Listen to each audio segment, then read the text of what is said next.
आज 14 अप्रैल बाबा साहब की जयंती के उपलक्ष्य में मैं समस्त देशवासियों को उनके कुछ विचार आपके समक्ष व्यक्त करना चाह रहा हूँ। बाबा साहब इस बात के पक्षधर थे कि समस्त भारत के नागरिक एक समान आचार संहिता के रूप में रहें।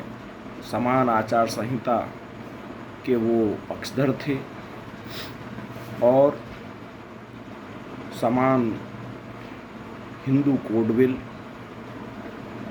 के वो पक्षधर थे।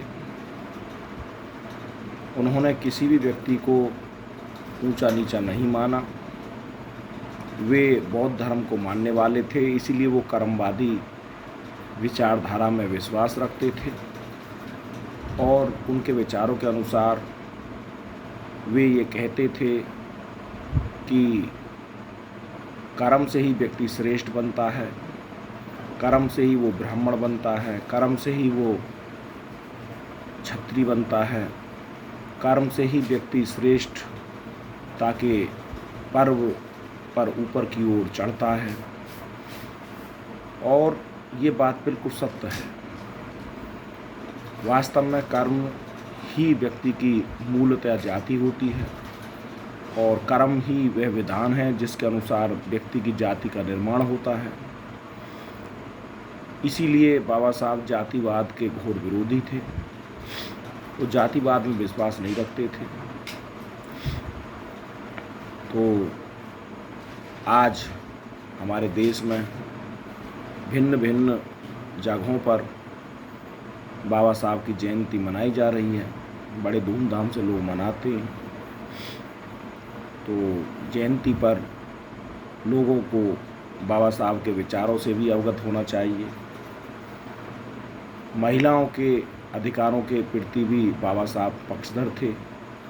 महिला सशक्तिकरण में बाबा साहब का बहुत बड़ा योगदान है। महिलाओं के अधिकारों के लिए बाबा साहब ने एक लंबी लड़ाई लड़ी और महिलाओं के अधिकारों को उन्होंने महिला सशक्तिकरण के रूप में आगे बढ़ाया।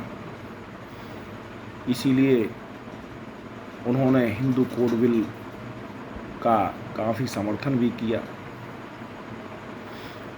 बाद में हालांकि उस समय ये कोड बिल उस अनुरूप पारित नहीं हो पाया था जैसा कि बाबा साहब चाहते थे, लेकिन बाद में 2-3 स्टेपों में उसको धीरे धीरे थोड़ा थोड़ा शारदा एक्ट के नाम से कुछ और भी कई संशोधन करके लाए, लेकिन फिर भी पूरी तरह से नहीं लाया गया। आज भी आप प्रैक्टिकल देख सकते हो कि जब बच्चा 5 या 6 वर्ष का होता है, उसका स्कूल में जब एडमिशन होता है तो उसकी जाति पहले ही लिख दी जाती है, जबकि ऐसा नहीं होना चाहिए।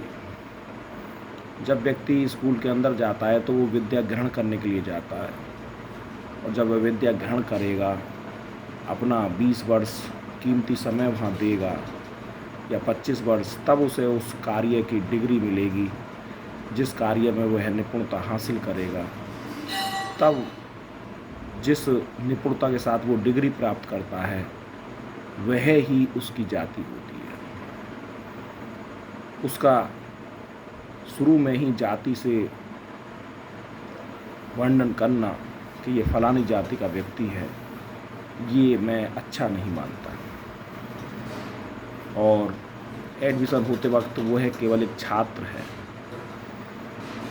उदाहरण के लिए यदि किसी व्यक्ति की जाति नाई है और उसने विद्या ग्रहण की, अपनी अच्छी एजुकेशन ली और वह व्यक्ति कोई सरकारी अधिकारी बनता है या कोई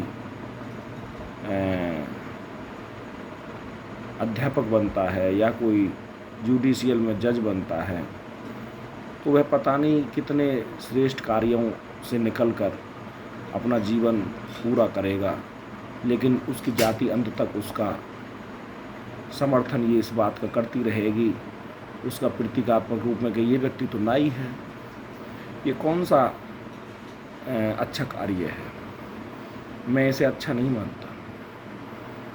इसलिए जाति नहीं लिखी जानी चाहिए, कर्म ही उसकी जाति है, ये व्यवस्था होनी चाहिए। जिस दिन हमारे देश में सर्टिफिकेट से ये जाति हट जाएगी, उस दिन भारत के लोगों में यह चेतना जग जाएगी कि हम सब भारत के नागरिक हैं, हम सब समान हैं। जाति का कॉलम ही समाप्त हो जाएगा, हमारी नेशनलिटी केवल एक इंडियन होगी और हम भारत के नागरिक की तरह संविधान में अपना कार्य करेंगे, संविधानिक अनुरूप अपना कार्य करेंगे। तब हम मानेंगे कि हाँ, भारत में बाबा साहब का वह सपना पूरा हुआ जो वो चाहते थे। ये इतनी बड़ी बात है। अधिक से अधिक इस वीडियो को शेयर करें, लोगों तक पहुंचाएं। जय हिंद, भारत माता की जय।